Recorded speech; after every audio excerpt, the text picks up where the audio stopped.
Hi నమస్తే. Welcome back to my channel Swathi vlogs. ఈరోజు నేను చేపల పులుసు అయితే పెట్టానండి.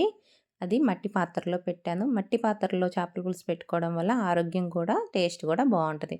నేను 1 కేజీ చేప ముక్కలు శుభ్రంగా కడిగేసుకుని పెట్టుకున్న. ఉల్లిపాయలు, పచ్చిమిర్చి, 100 గ్రాములు చింతపండు అయితే తీసుకున్నానండి. దాన్ని నానబెట్టేసుకున్నాను. ఈలోపు నేను ఉప్పు, కారం, పసుపు, నూనె, 1 స్పూన్ అల్లం వెల్లిపాయ పేస్ట్ వేసుకొని ముక్కలన్నిటికీ బాగా మద్దన చేసుకుని కలిపేసుకుందాము. చూడండి, ముక్కలన్నిటికీ బాగా పట్టేలాగా కలుపుకుందాం. ఇలా కలుపుకోవడం వల్ల ముక్క అనేది సప్పదనం రాదు. టేస్ట్ చాలా బాగుంటుందండి ఇలా కలుపుకోవడం వల్ల. ముందుగా చూడండి, ఒక్కసారి కలిపేసుకుని ఒక 5 నిమిషాల పాటు పక్కన పెట్టేసుకుందాము. ఈలోపు నేను బాండి పెట్టుకుని కొంచెం ఆయిల్ వేసుకుని హీట్ చేసుకున్నా. మనం 2 ఉల్లిపాయలు తీసుకున్నానండి, చీలికలు కోసుకున్నా. కొంచెం ఉప్పు వేసి వీటిని దోరగా వేయించుకుందాము. దోరగా వేగిపోయినాయి కదా, ఇవి ఒక మిక్సీ జార్లో తీసుకుంటున్నాను. చల్లారాక మిక్సీ పట్టేసుకుందాము. ఈలోపు నేను బాండీ పెట్టేసుకున్నా. మట్టి మూకుడైతే పెట్టేసుకున్నానండి. దీన్ని కొంచెం నీళ్ళతో కడిగేసుకోవాలి, లేకపోతే చిట్లుద్ది. నీళ్ళంతా ఆవిరయ్యాక పులుసు తగ్గ నూనె వేసుకుందాము. దీంట్లోనే కొంచెం మెంతులు వేసుకుని కొంచెం వేయించేసుకుందాం దోరగా. ఇప్పుడు పేస్ట్ చేసుకుందాం కదా, ఇప్పుడు ఉల్లిపాయ పేస్ట్ అనేది ఇందులో వేసేసుకుందాం బాండీలోకి. దీంట్లోనే 1 స్పూను అల్లం వెల్లిపాయ పేస్ట్ వేసుకుందామండి. ఆల్రెడీ నేను 1 స్పూను చేప ముక్కల్లో వేసుకున్నాను కదా, ఇందులో 1 స్పూన్ వేసుకుంటున్నాను. మొత్తం నేను 2 స్పూన్ల అల్లం వెల్లిపాయ పేస్ట్ అయితే వేశాను. కరివేపాకు కూడా వేసేసుకుని వేయించుకుందాము. ఇప్పుడు కొంచెం వేగింది కదండి, ఆల్రెడీ ముందే వేపాను కదా. ఉల్లిపాయ ముక్కల్ని ఎక్కువగా వేయించిన అవసరం లేదు. పచ్చి వాసన కూడా రాదు ఇట్లా చేసుకోవడం వల్ల. తొందరగా వేగిపోద్ది, ఈజీగా అయిపోద్ది. ఈ చేప ముక్కలన్నిటిని బాండీలో వేసేసుకుని ఒక్కసారి కలిపేసుకుందాము.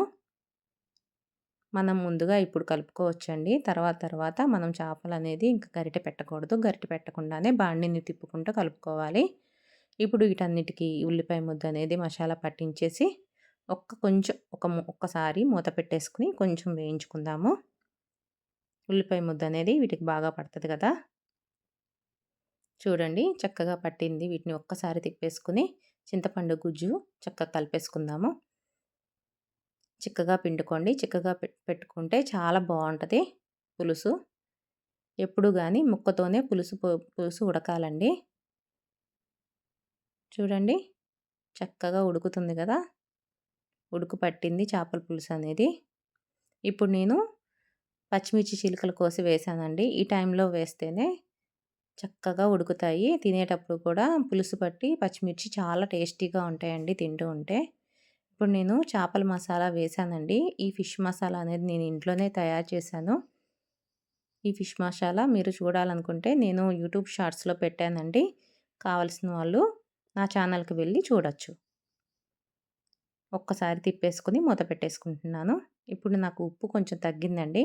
మీకు గనక ఉప్పు కారం సరిపోకపోతే ఇంకొంచెం కారం వేసుకుని ఈ టైంలో వేసుకుని కలుపుకోవచ్చు. మూత పెట్టుకున్నాను. మరిగిందండి. ఇప్పుడు నేను గుప్పెడు కొత్తిమీర వేసుకుంటున్నాను. మీ దగ్గర స్ప్రింగ్ ఆనియన్స్ ఉంటే వేసుకోవచ్చు. టేస్ట్ పులుసులకి, ఏ పులుసులకైనా స్ప్రింగ్ ఆనియన్స్ వేసుకోవడం వల్ల టేస్ట్ చాలా బాగుంటుంది. నా దగ్గర అయితే లేదు. కొత్తిమీర వేసాం కదా, బాగా పులుసుకంతా పట్టింది. నేను కూర అయితే దింపేశానండి. చూడండి, దింపినా కానీ మూకుడు హీటు వల్ల ఇంకా కొతకొతలాడుతూనే ఉంది కూర అంతా.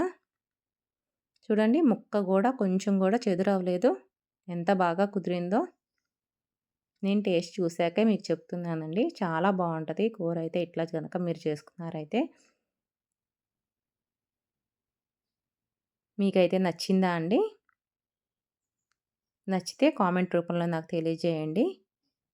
ఈ వీడియో కనుక మీకు నచ్చినట్లయితే లైక్ చేయండి, షేర్ చేయండి, సబ్స్క్రైబ్ చేసుకోవడం మర్చిపోకండి. Thank you.